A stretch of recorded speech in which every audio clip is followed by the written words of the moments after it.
Buen día o buenas tardes, según cuando estén escuchando el podcast. Mi nombre es Antonia Holguín, soy médico veterinario diplomado en medicina de fauna silvestre y hoy en nuestro podcast EcoVet vamos a estar hablando sobre el proyecto Cordillera Feliz que se quiere construir cerca del Parque Juncal. Bueno, yo quiero partir hablando de que el Parque Juncal fue declarado en 2010 como sitio Ramsar, que es un sitio con un medal de importancia internacional bajo un tratado establecido por la UNESCO y además cuenta con un ecosistema de estepa altoandina que es parte de la ecorregión del matorral mediterráneo, destacando que solo hay 5 ecorregiones mediterráneas en el mundo y la que se encuentra en Chile es la única en Sudamérica. Cuenta con especies emblemáticas como el cururo y el cóndor.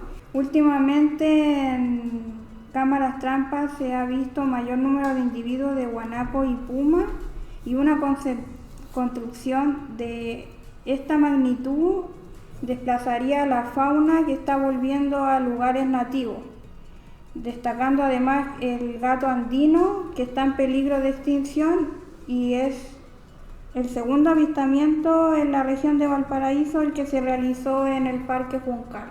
Me gustaría también agregar, mi nombre es María Ignacia, soy médica veterinaria con especialidad en gestión ambiental y también me gustaría agregar que gracias a este oleoducto se produciría fragmentación ambiental, es decir, que habría un cambio en la ecología del paisaje, cambio en los parches. Es decir, que habría problemas en los parches como la disminución del diámetro de los parches, habría una irregularidad en los parches producto de la instalación del oleoducto. También habrían parches que podrían fragmentarse en dos, lo que produciría también que algunos parches queden lejos de otros, producto de que los corredores van a verse afectados por la instalación del oleoducto. También al instalar el oleoducto va a haber contaminación lumínica, contaminación de tipo acústica, lo cual puede afectar firmemente a la fauna. Con esto también se podría haber afectado la ecología del paisaje, disminuyendo así los patrones de mitigación y la obtención de recursos. También la dispersión de la fauna, lo que impactaría directamente en la biodiversidad. ¿Qué opinas tú, Esteban, al respecto de esta dinámica que se está dando últimamente por la instalación de este oleoducto? Hola, soy Esteban, médico veterinario con un diplomado en fauna silvestre. Y sí, yo creo que esto afecta a la biodiversidad porque la fragmentación del hábitat causa que los animales queden aislados en parches y los oleoductos eliminan los corredores entre cada parche, por lo que la variabilidad genética va a ir disminuyendo. La construcción de las estaciones de bombeo y las zonas de descanso de los empleados hará que aumente el efecto borde, por lo que los animales tendrán menos espacio para movilizarse y buscar alimento. Exacto. Y eso va a ir llevando a que los animales busquen comida en basureros o se acerquen a la gente, porque la gente suele alimentar animales salvajes cuando los ve. Sí, me presento, soy Diego Molina, tengo un diplomado en gestión ambiental y sí, con respecto a eso creo que sobre todo en estos proyectos grandes como pueden ser las mineras, se forman estos asentamientos donde la gente vive y se produce esta interacción entre la fauna silvestre y el humano, conocida como amansar, por ejemplo, en donde, ¿no es cierto?, se altera el comportamiento natural del animal, sobre todo cuando estos proyectos terminan y se abandonan. Estos animales quedan a la deriva en sí porque pueden perder sus costumbres de caza. Y de hecho, haciendo una leve investigación, encontramos un caso que sucede en este establecimiento de Codelco, en donde una zorra se adentró en el recinto, quizá buscando alimento o por mera curiosidad, y terminó por esconderse debajo de una locomotora. En este caso se contactó al SAC, que en conjunto con una universidad local se encargó de devolver al animal a su hábitat natural. Pero claro, este es un caso entre miles. Por ejemplo, tenemos una fuente que trabaja dentro de esta empresa y que por privacidad no vamos a revelar su identidad. Pero esta persona se comunica con nosotros y nos muestra las siguientes imágenes. ¿No es cierto? Tenemos acá un individuo cerca de un estacionamiento donde hay un vehículo de transporte de estos trabajadores. También tenemos uno cerca de estos caminos que se utilizan para transportar el material. También tenemos dos individuos acá cerca de unas estas que se llaman bateas, donde estas empresas depositan la basura y claro, viendo esto nos damos cuenta que se comportan así debido a que estamos invadiendo el hábitat de estos animales, provocando un aumento en la mortandad, ya sea por ejemplo por atropello o intoxicación por comer esta basura. Sí, además para transportar el material implica que hay que construir caminos dentro del parque. Exacto. Lo que va a causar más fragmentación del hábitat y va a aumentar el efecto borde. Exactamente. Además, el paso de los camiones, camionetas y etcétera va a aumentar el riesgo de muerte por atropellos. Claro. Y ya tenemos especies de animales que están en una situación delicada, como el gato andino, que está en peligro de extinción ya. Además, la gente trae animales domésticos o de su casa, pueden traer enfermedades que pasan a la fauna silvestre y eso igual aumenta la tasa de extinción que están sufriendo. Exactamente. Claro, agregando también a esto lo que decía Esteban, es muy importante, es bastante fundamental porque hay enfermedades como el distemper, la rabia, que son netamente de animales domésticos y que se pueden transmitir a nuestra fauna nativa, como por ejemplo al zorro.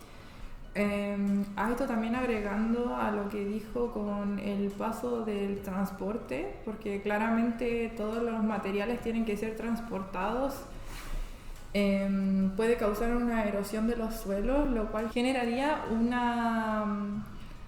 una perturbación del hábitat de animales que hagan madrigueras.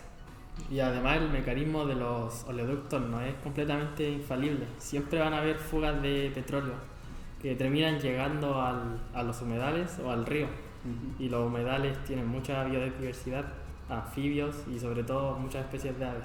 Las áreas de vegetación también se reducirían, lo cual estamos como hablando de áreas de vegetación más pequeñas.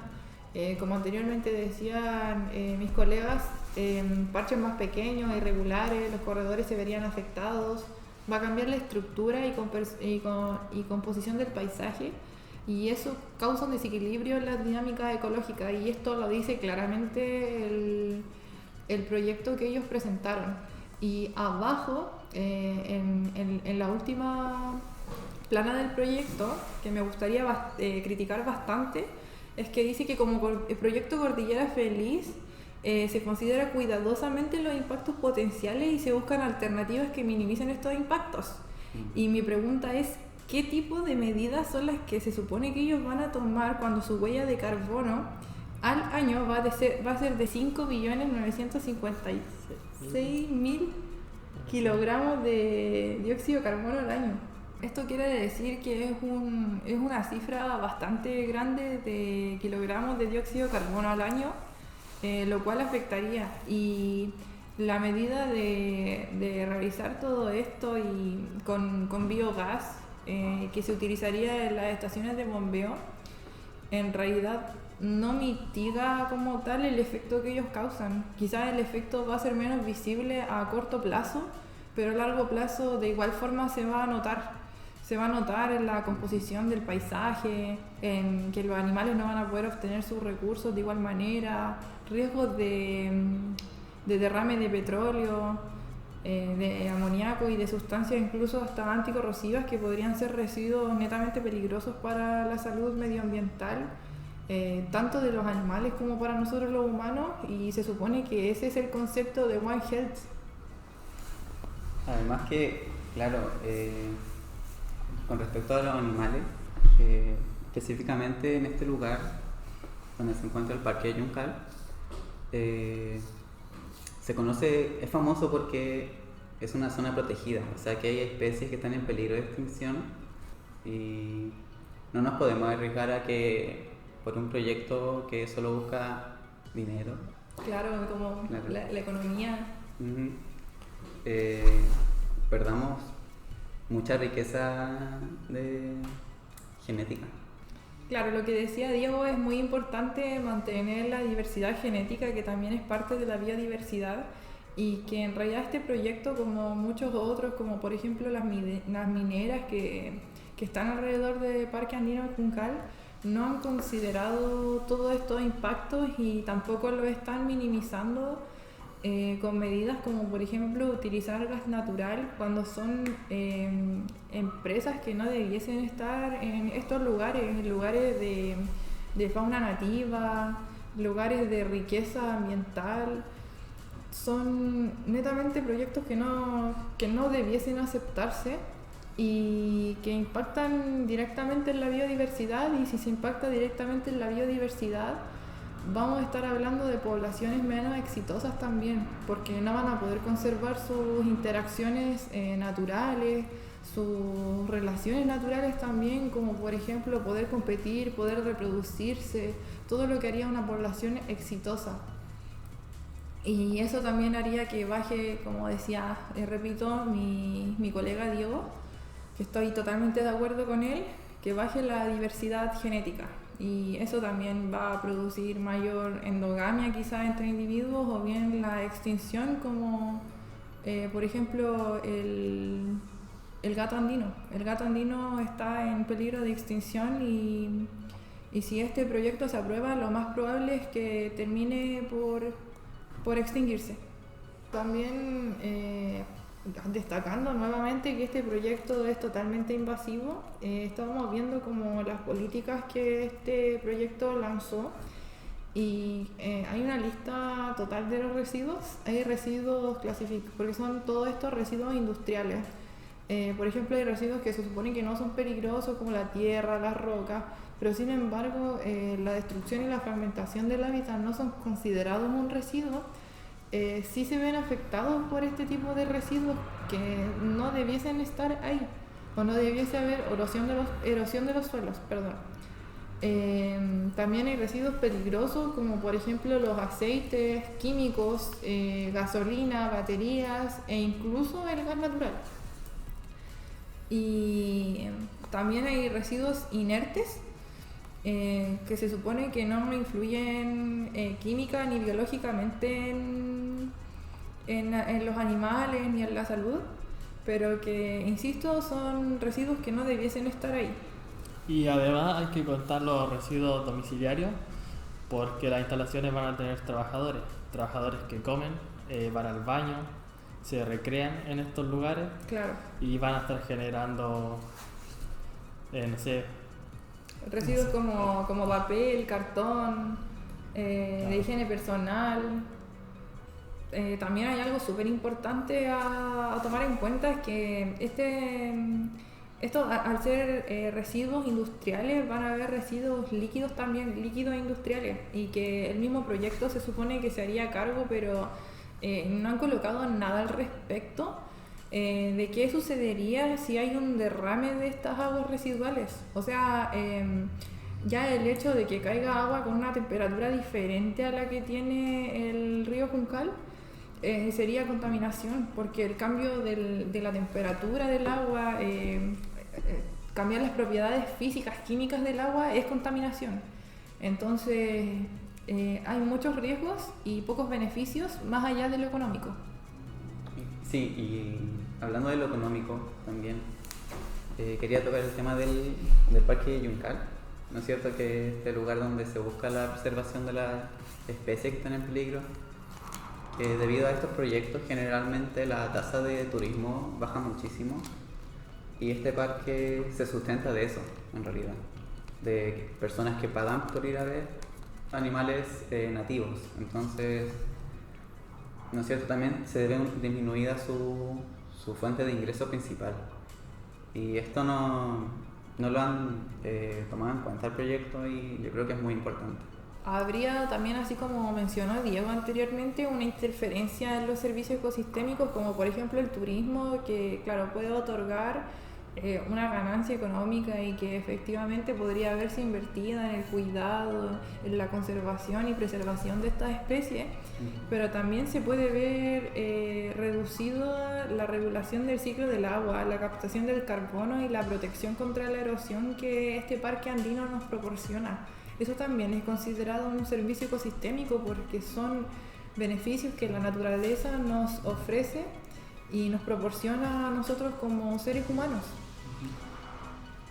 Eso, entonces compromete la resiliencia y la capacidad de adaptación del ecosistema frente a los cambios ambientales y climáticos, y de hecho eso está muy detallado en su proyecto, y las medidas compensatorias no logran solventar el daño ya establecido en el parque andino producto de este oleoducto, porque como decíamos anteriormente se ve afectado todo, la ecología del paisaje, la biodiversidad, las interacciones, todo lo que tendría que ver en sí con el parque andino y su función finalmente, que es un parque para el cuidado y la preservación. Claro. Bueno, eso fue todo por hoy. Búsquenos en Spotify, YouTube o Ecobet. Muy orgullosa de pertenecer a este equipo, muy orgullosa de poder compartir con ustedes nuestra experiencia al respecto, buscando acerca de este tipo de proyectos que pueden ser totalmente dañinos y perjudiciales en la ecología y obviamente en la fauna. Sí, muchas gracias por dar este espacio para hablar sobre este tema. Siento que no hay muchos lugares así que nada, se aprecia mucho. Gracias.